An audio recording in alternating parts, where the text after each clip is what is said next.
भगवान ने विशेष रूप से इसे कहा कि आप मेरी पूजा मत करो। हम सब वैष्णव हैं, हम सब भक्त हैं, या हम पूजा करते होंगे भगवान की किसी न किसी रूप में, चाहे राम हो, कृष्ण हो, जो भी हमारे इष्ट हो, हम किसी न किसी रूप में उनको पूजते होंगे, मानते होंगे। लेकिन भागवत में प्रभु कह रहे हैं कि आप मेरी पूजा मत करो।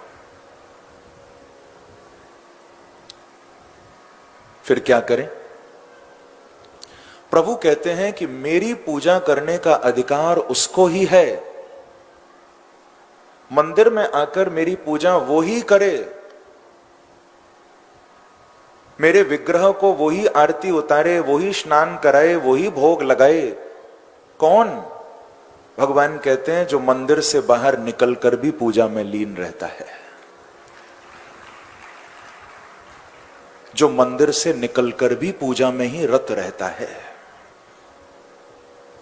इसको आप बहुत व्यापक दृष्टि में देखना, इस बात को भगवान की। आप कहोगे मंदिर से निकलकर क्या मतलब है? क्या पूजा की थाली लेकर घूमते रहें क्या? ऐसा नहीं। मंदिर में पूजा पूरा समाज करता है, लेकिन प्रभु के कहने का भाव है कि मैं वो नहीं देखूंगा जो तुम मंदिर में आकर करोगे। प्रभु कहते हैं मेरी नजर तो उस पर रहती है जो तुम मंदिर से निकल के करते हो, क्योंकि भगवान के सामने खड़े होकर तो फिर भगवान भी जानते हैं हम ऐसा दिखाते हैं हमसे बड़ा कोई भगत ही नहीं है, इतना अंतर वो भी कर सकता है। मंदिर में खड़े होकर या कथा में बैठकर या सत्संग में या किसी भगवान के पवित्र धाम में जाकर एक जो हमारी पूरी स्थिति बदल जाती है, वो भगवान भी जानते हैं। हम अलग हो जाते हैं बिल्कुल।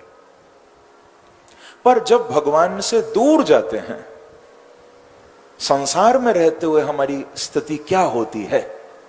ठाकुर जी कहते हैं मैं उस पर नजर रखता हूं। तुम बाहर क्या कर रहे हो? मंदिर में तो सब भगत हैं,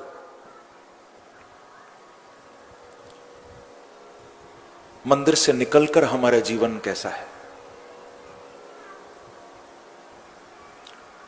कितने लोगों को तो मैं जानता हूं ऐसे जो कथा में आते हैं, सत्संग में आते हैं या भगवान का दर्शन करने आते हैं तो बड़े भले लगते हैं। बाद में मुझे कोई बताता है कि महाराज जी आप इनको भगत नहीं समझना, बड़े बड़े कारनामे कर रखे हैं, प्रेम से कहो श्री राधे श्री राधे।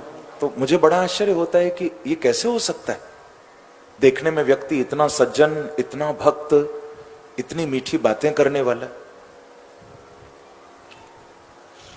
तो श्रीमद् भागवत में प्रभु कह रहे हैं कर्मैव गुरुरीश्वरः। इतनी बड़ी घोषणा शायद किसी और ने नहीं की होगी जो भागवत में गोविंद कर रहे हैं।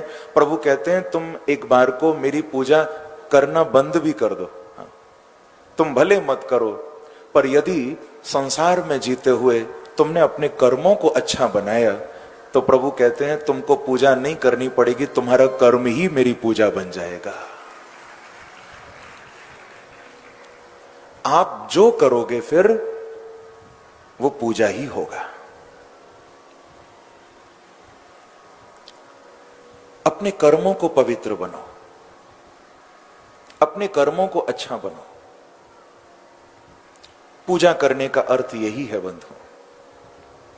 हम मंदिर में झूम झूम के आरती कर रहे हैं, ताली बजा बजा के नाच रहे हैं, बाहर निकलकर मैं देखता हूं एक दूसरे को गालियां देते हैं, उल्टा सीधा बोलते हैं। ये कैसी पूजा है?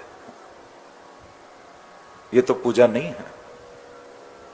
इसलिए तो मुझे कहना पड़ता है हरे भरे पेड़ पर सूखी डाली नहीं होती, हरे भरे पेड़ पर सूखी डाली नहीं होती, और हरि नाम गाने वालों के मुख पर गाली नहीं होती।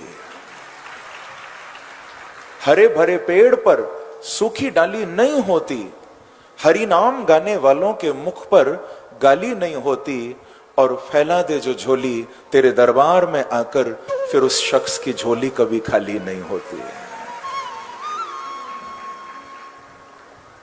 हमारी पूजा केवल मंदिर तक न रहे,